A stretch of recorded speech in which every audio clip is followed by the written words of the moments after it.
kneza Lazara i naravno sagradila je manastir Ljubostinju. Evo, možete vidjeti. Naravno, knjeginja Milica je napravila manastir Ljubostinju kada je knez Lazar poginuo na Kosovu u boju.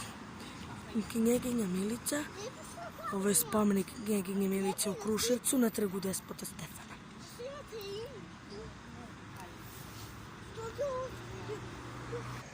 Naravno, preko noću ga osvetljuju svetiljke i spomenik je posvećen knjeginji Milici.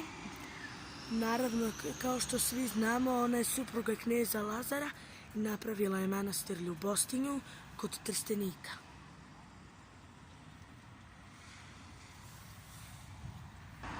Kada je knez Lazar poginuo na boju u Kosovu, knjeginja Milica je napustila grad Kruševac i napravila manastir Ljubostinju kod Trstenika. A knez Lazar je napravio crkvu u Lazaricu pre nego što je poginuo u Kosovu. I zato ovo je tada trg Despota Stefana, a sa spomenikom knjeginje Milice u Kruševcu.